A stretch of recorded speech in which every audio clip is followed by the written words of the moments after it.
আজকে রাতের বেলা একটু বের হয়েছি গাড়ি নিয়ে।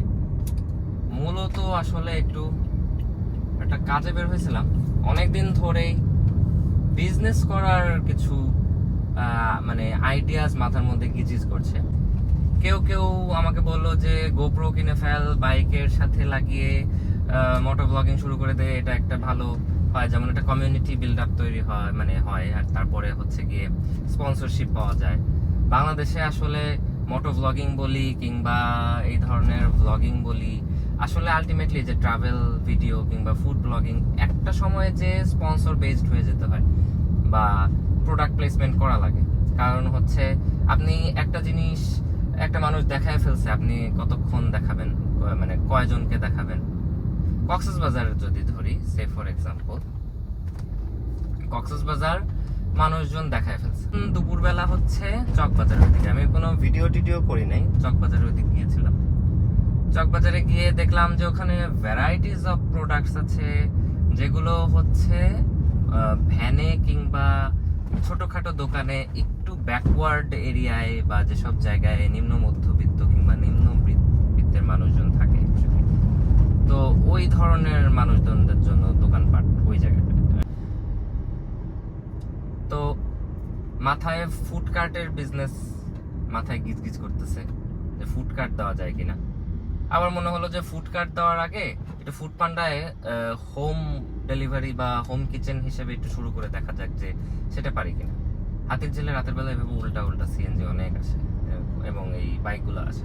তবে ফুড কার্টের একটা বিষয় আছে, যেমন এটা যদি আমি একটা কারিগরের উপর ভরসা করে করি, একটা সময় দেখা যাবে যে আমার বিজনেস লাটে উঠে যাবে। কারণ ও আমার থেকে ই করে 2 দিন পরে ও চলে যাবে, ওর একটা নিজের বিজনেস খুলে ফেলবে। কারণ he knows or she knows যে আমি কত টাকা ইনভেস্ট করে কত টাকা প্রফিট করতেছি, এন্ড আমার কি প্রাইসিং এন্ড আমার খরচ কি। এটাই তো ফুড কার্ট নিয়ে একটা চিন্তা আছে। এন্ড আমার ultimate motto is making a brand. But brand তো তৈরি করাটা মুখের কথা না, কারোটা ক্লিক করে কারোটা করে না। বিজনেস আইডিয়া মাথায় গিজগিজ করতেছে, একটা বিজনেস কিছু একটা করাই লাগবে।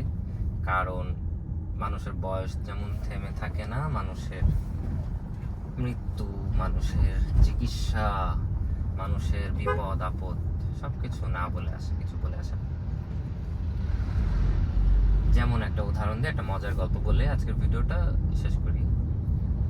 আমরা হচ্ছে কক্সবাজারে গিয়েছিলাম একবার। তো কক্সবাজার থেকে আসার সময় আমার এই গাড়ি নিয়ে আমি ড্রাইভ করে গিয়েছিলাম, সাথে আমার ফ্রেন্ডসের ফ্যামিলি। তো আসার পথে আমার হচ্ছে গিয়ে ইয়াতে বঙ্গবন্ধু টানেলের ওদিক থেকে আমার হচ্ছে চাকায় এত বড় বিশাল একটা কিল ঢুকলো। তারপর আমার টায়ার তো জেল দেওয়া ছিল না, তো ওই কিল সহ কিছু দূর আস্তে আস্তে কিলটার বের করিনি, ওরে মেলা জোরে পড়ে। তো এই কিলটার বের করা হয় নাই, তো কিছু দূর যেতে যেতে পরে ওটা থাকলো না। তারপর তো বাতাস বের হয়ে গেল, দেন স্টেপনি লাগিয়ে স্পেয়ার চাকা দিয়ে তারপরে আবার আসতে হলো।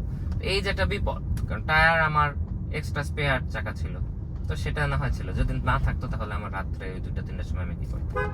এই বিপদ। হাতে টাকা পয়সা থাকতে হয়, হাতে টাকা থাকলে হঠাৎ করে ট্যুরে চলে যাওয়া যায়। আমি যেরকম মানুষ, আমি হঠাৎ করে ট্যুরে চলে যাওয়া মানুষ। তো আজকে অনেক কথা বলে ফেললাম। এইভাবে আমি চিন্তা করছি রাতের বেলা যদি, রাতে বা দিনে অ্যাকচুয়ালি গাড়ি চালানোর মতো জায়গা নেই। কোথাও যাচ্ছি তখন একটা ভিডিও করলাম, দ্যাটস দ্য থিং। বাট আমার আসলে তেমন একটা বের হওয়া হয় না গাড়ি নিয়ে, অ্যাটলিস্ট দিনের বেলা। রাদার দেন আমি হাইওয়েতে যাচ্ছি, আমার গাড়ি খুব একটা চালানোই হয়। বাট রাতের বেলা আমি আসলে এই যে বাসগুলো কিংবা যে হাইওয়ের জিনিস, সিএনজি হাবি জাবি এত এলোমেলো চলে, আমার রাতে বাইক চালাতে ভয় লাগে। আমি দিনে বাইক চালাই, যদিও দিনে বাইকে একটু রোদ বা ধুলাবালি একটু সমস্যা। এনিওয়ে, বাইকে চেষ্টা করব এক সময় বাইকেও ভিডিও করতে ওয়াইড অ্যাঙ্গেলে। বাট রাতে মাঝে মাঝে আমি যদি বের হই গাড়ি নিয়ে, আপনারা কি আমার ভিডিও দেখবেন? আমাকে একটা কমিউনিটি বিল্ড আপ হবে, আশা করি এক সময় হবে। আজকের মতো ভিডিওটা এখানে শেষ করছি। সবাই ভালো থাকবেন, দোয়া রাখবেন, বাংলাদেশকে এগিয়ে নিয়ে যান সামনের দিকে। নতুন বাংলাদেশ আমাদের